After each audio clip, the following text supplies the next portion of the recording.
Setelah saya juru bicara Peradi hari ini bahwa kita sebagai warga sudah menyampaikan laporan terhadap Pak Rudiana, bukan Ibtu Rudiana. Saya katakan sekali lagi, laporannya adalah laporan terhadap Rudiana, bukan Ibtu Rudiana. Kenapa laporannya terhadap Rudiana? Karena yang dilaporkan Pak Rudiana sebagai sipil yang memberikan laporan, ya kan, sebagai warga sipil dia memberikan laporan, kemudian ditangani oleh Ibtu Rudiana sebagai polisi. Nah, itu peristiwanya. Kemudian bagaimana materi isi laporannya, kemudian bagaimana perkembangannya laporan sampai saat ini, dipersilahkan yang di samping kiri saya untuk menyampaikan jawabannya. Ya, baik rekan-rekan sekalian. Kami hari ini membuat laporan terhadap Rudiana sudah selesai dan ini laporannya, bukti tanda terima laporannya ya sudah diterima. Jadi atas selesainya pelaporan ini kita harapkan pihak kepolisian ya dalam hal ini untuk segera melakukan penyelidikan ya kan terhadap laporan yang kami berikan beserta dengan semua bukti yang kami sampaikan.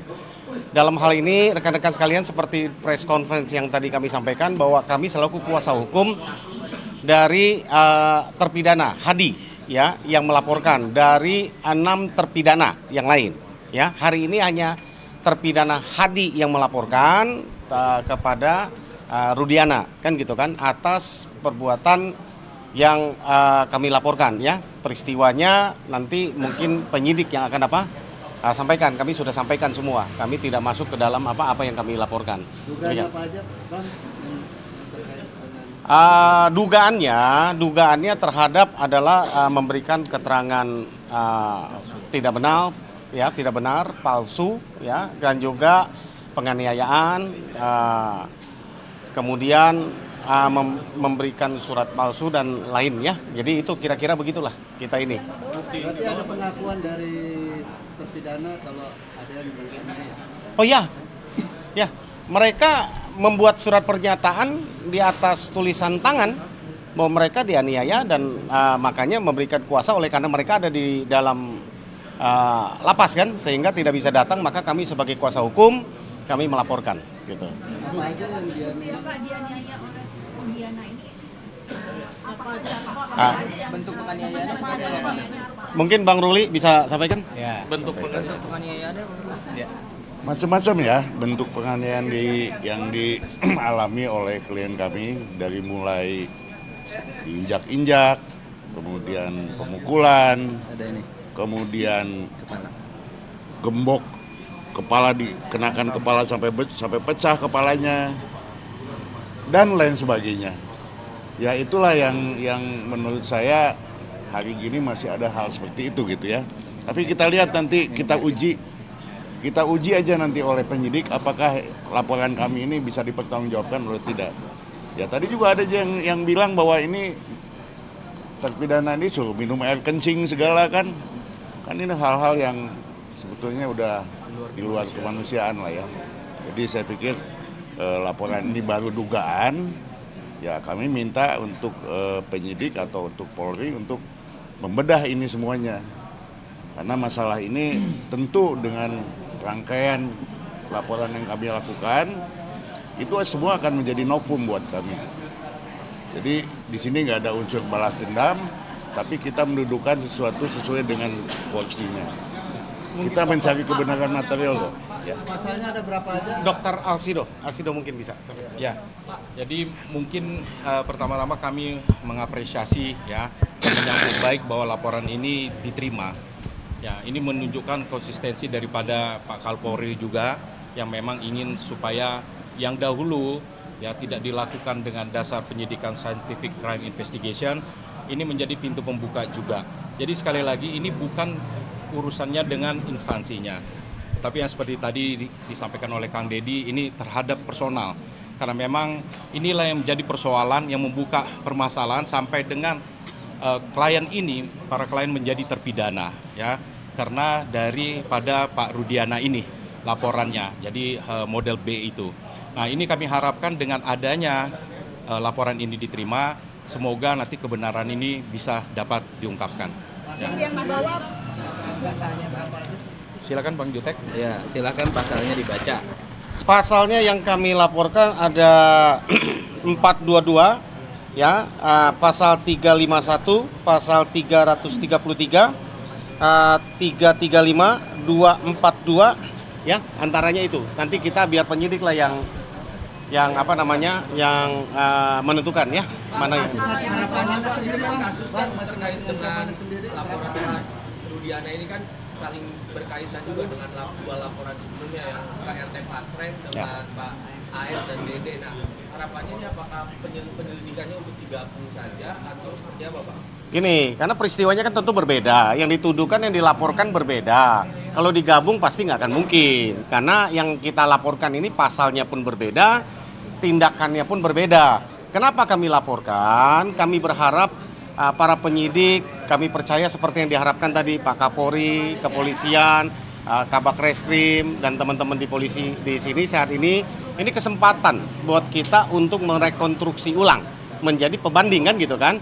Karena menjawab keraguan masyarakat terhadap hasil putusan yang sudah inkrah tahun 2016 yang lalu, ya kan? Kalau terus kita berpatokan kita melakukan itu berdasarkan yang sudah inkrah itu, ya tentu nggak akan selesai-selesai. Itu sebabnya kami coba membuat LP ini, ya kan, terhadap 3 LP kita sudah lakukan. Pasren, kemudian Kavi, Aib dengan Dede, sekarang dengan Pak Rudiana ya. Kita harapkan ini pintu masuk, coba diselidiki, betul nggak peristiwa itu, kan gitu kan? Dengan versi yang sekarang berdasarkan fakta-fakta baru yang terungkap, kan gitu kan? Nanti kita akan sandingkan, kan gitu kan? Apakah peristiwa itu benar masih seperti rangkaian peristiwa tahun 2016 yang diputuskan sampai Mahkamah Agung atau ada fakta baru, gitu kan? Itu harapan kami. Sehingga harapan kami ada sekali lagi, tolong kepada para penyidik ya, kepada Kabak Reskrim, Kapolri, ya tanganilah ini sesuai dengan prosedur, tanganilah ini sesuai dengan harapan masyarakat, pencari keadilan, bukan untuk yang salah dibenarkan atau yang benar disalahkan. Kami juga nggak berharap begitu. Kalau memang peristiwanya begitu, tolong hadirkan kepada kami bukti-bukti itu yang kami laporkan itu, ya kan? Sehingga kalau memang para terpidana klien kami ini bersalah, nggak apa-apa. Tapi sampai saat ini kami meyakini bukan mereka pelaku, kan gitu kan? Bukan mereka pelaku dalam peristiwa tahun 2016 yang lalu dalam kasus Vina. Demikian. Bukti yang kita bawa banyak ya. Ada surat kuasa pertama itu pasti untuk melapor. Yang kedua adalah BAP.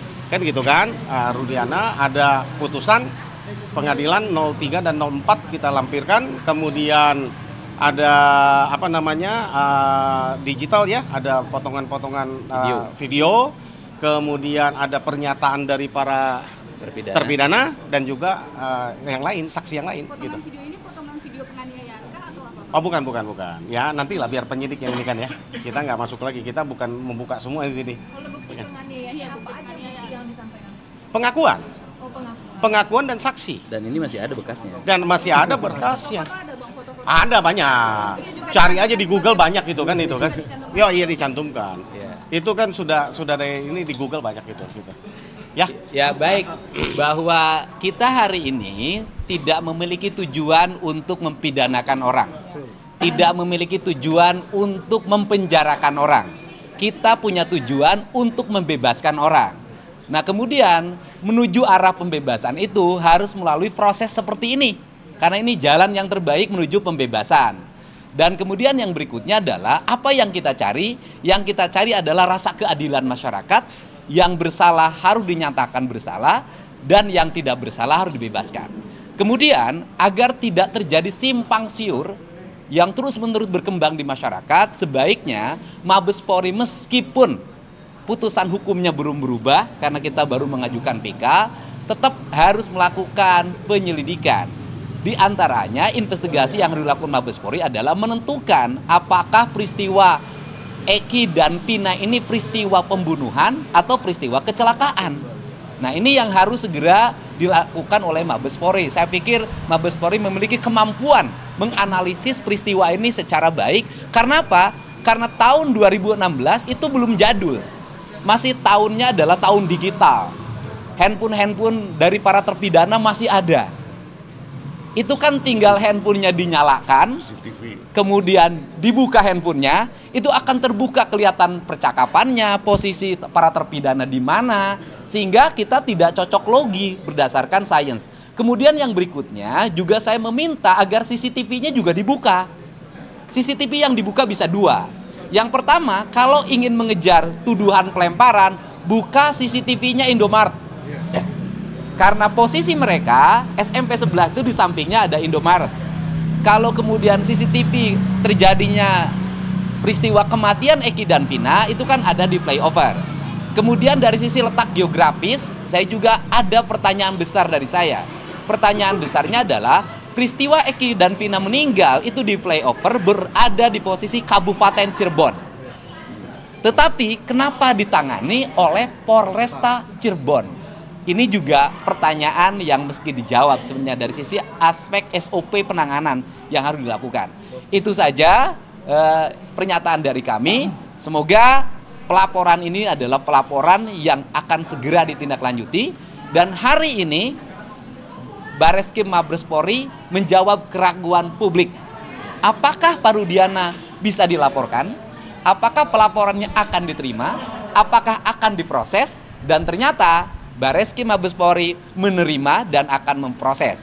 Untuk itu saya mengucapkan terima kasih pada Pak Kapolri, kepada Pak Kabareskrim atas upayanya membuka kasus ini seluas-luasnya agar masyarakat kita bisa mendapatkan keadilan yang terbuka. Ya. Tidak ngomongin tes DNA. Ini kan karena nanti merancui pelaporan di Bareskrim. Jadi fokus hari ini adalah fokus melaporkan Pak Rudiana ke Mabes Polri. Dalam bahasa sederhananya, ya kan, kau yang berjanji, kau yang mengingkari. Ya. Ancamannya berapa tahun, Bang? 4 sampai 9. Ya. Bapak izin sendiri, Pak. Ya. Jalan beriringan atau Pengajuan PK, silakan abang yang jawab. Karena ini ranahnya kuasa hukum. Nah. Saya sudah sampaikan dari tadi ya, bahwa ini adalah rangkaian menuju kita mencari bukti. Jadi kami sangat hati-hati karena ini menyangkut nyawa orang, menyangkut usia dan menyangkut orang yang di dalam. Saya juga tidak berani untuk cepat-cepat. Kami akan mengumpulkan bukti itu selengkap-lengkapnya demi untuk kebebasan para terpidana yang dalam. Hari ini mungkin kita sudah punya rancangan itu, tapi kami akan cross-check lagi, disesuaikan lagi dengan bukti-bukti lain, maka tunggulah waktunya. Saya kira tidak akan waktu lama kita akan mengajukan ini. Kira itu. Ya sebenarnya secara yuridis, kalau kemudian yang dilaporkan nanti terbukti dan kemudian statusnya berubah, itu sudah otomatis 7 terpidana harus bebas. Oke ya, makasih ya.